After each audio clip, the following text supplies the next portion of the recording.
Mesdames, Messieurs les membres du conseil municipal de Gueule-Tapée-Fass-Colobane, les représentants de l'ONUDI, UNCDF, du PNUD, de l'OMS, UN Women et de UNFPA, chers collègues du SEM des Nations Unies, Mesdames, Messieurs, mes amis les jeunes, je voudrais d'abord remercier très sincèrement son Excellence M. Philippe Lello, ambassadeur de la France, pour avoir bien voulu accepter notre invitation de visiter un peu le projet FASS, qui est un projet extrêmement important, pas seulement pour la commune de Fass-Gueule-Tapée ou pour le Sénégal, mais pour toute l'Afrique tout entière.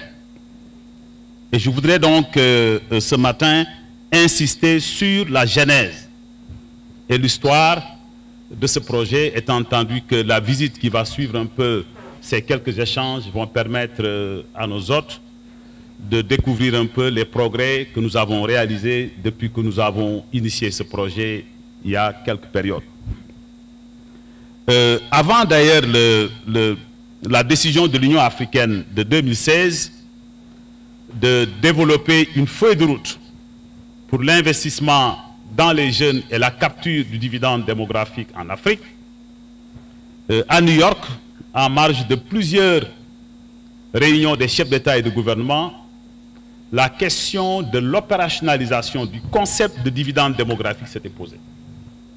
Comme vous le savez, il y a énormément de décisions qui sont prises à l'occasion de ces grandes foires, si je peux me permettre, mais très souvent, il y a beaucoup de difficultés pour les traduire en actes concrets sur le terrain pour changer la vie des populations.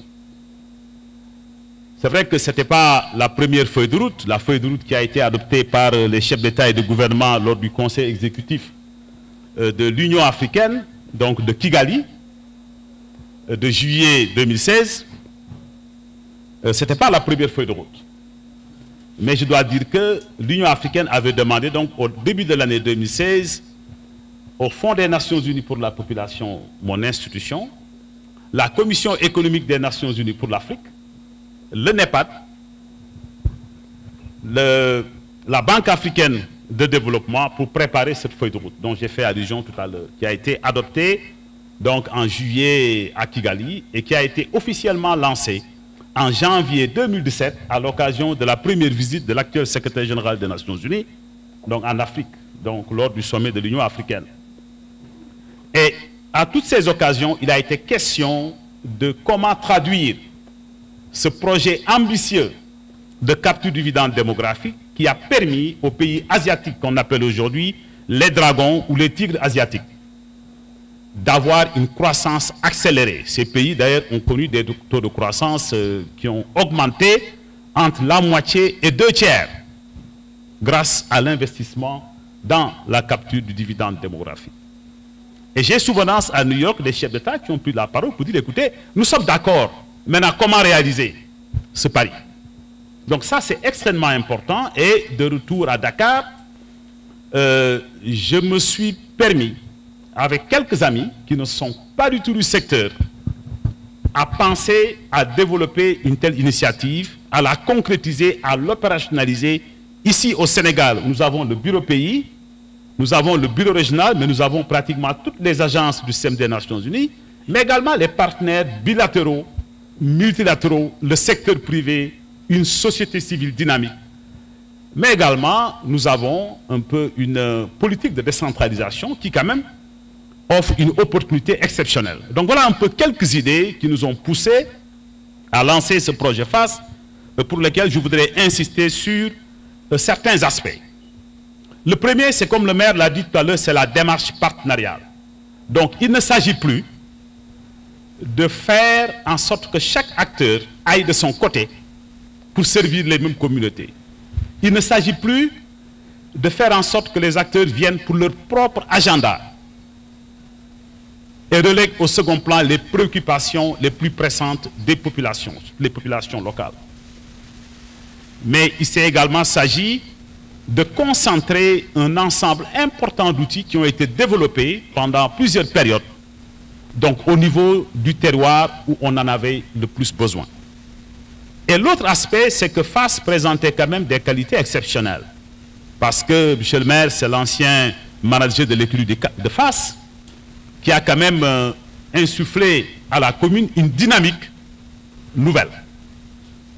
Une dynamique assez active, qui nous a quand même permis de penser qu'il était possible à Fass, qu'on avait à Fass, en tout cas les germes de changement qu'il fallait cultiver, qu'il fallait entretenir et pousser Fass vers l'émergence. Mais nous savons tous également que Fass, c'est l'un des quartiers, si je peux dire, les plus pauvres de Dakar. Nous avons à côté le Point E, nous avons Fann Résidence, nous avons le Plateau, nous avons les Almadies et consorts. Mais il fallait faire en sorte que, à Fass, que nous puissions concentrer ces investissements et accélérer la marche vers le progrès. Mais en mettant devant les populations de Fass, les communautés de Fass, les jeunes, les leaders religieux, les leaders traditionnels, et que les partenaires se tiennent la main dans la main pour accompagner Fass dans sa marche vers le progrès. Donc c'est ça la vision, et cette appropriation est là. Cette appropriation est là, ce partenariat est là, et dans le modèle, nous ne sommes pas allés demander de l'argent à quelqu'un. Et j'en profite d'ailleurs pour remercier la coopération italienne, qui nous a gracieusement offert un peu le centre que vous verrez tout à l'heure. Lorsque j'ai été confronté à nos problèmes de procédure, lorsque mes collègues m'ont dit, écoutez, Mabingue, vous ne pouvez pas construire un centre de santé avec l'argent de UNFPA. Et le modèle était monté de telle sorte que il faut aller prendre les autres, aller chercher ce dont les Fassois ont besoin lorsque nous ne sommes pas capables de le faire. C'est ça le partenariat. C'est de faire venir des acteurs qui peuvent faire pour nous ce que nous ne pouvons pas faire. Et ça a été la démarche du projet Fass de bout en bout. Et nous continuons. Et je crois d'ailleurs savoir que nous avons dans la salle nos amis du PAM qui ont décidé de se joindre à nous. Nous devons également avoir nos amis des Africtivistes qui vont accompagner la commune de Fass pour l'amélioration de la gouvernance locale. Nous avons le secteur privé, nous avons tout le monde autour du projet Fass. Et pour nous, c'est ça le développement. C'est ça le développement qui est centré sur les besoins des communautés où les acteurs, individuellement et collectivement, viennent contribuer à l'amélioration des conditions de vie des populations. Donc ce modèle, et je vais terminer, comme M. le maire l'a dit tout à l'heure, n'a pas été conçu pour Fass seulement. C'est d'ailleurs ce qui explique l'implication du bureau régional.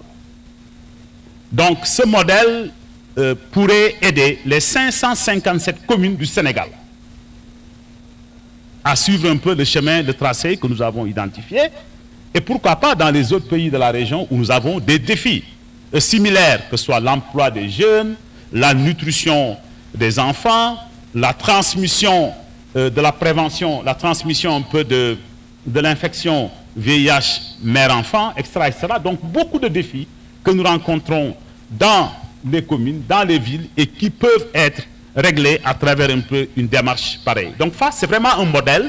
Et d'ailleurs, je vois devant moi ma sœur Safietou Diop, qui est la présidente un peu du réseau Sigil Jigéen du Sénégal, qui est d'ailleurs l'une des personnes qui a préfacé un peu l'ouvrage dont le maire a fait allusion tout à l'heure.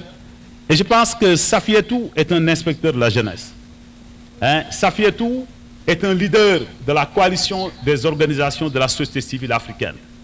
Mais tous ces acteurs sont partie prenante de l'initiative de Fass. Donc je ne vais pas trop monopoliser la parole. C'est un sujet extrêmement passionnant pour moi. Et l'ouvrage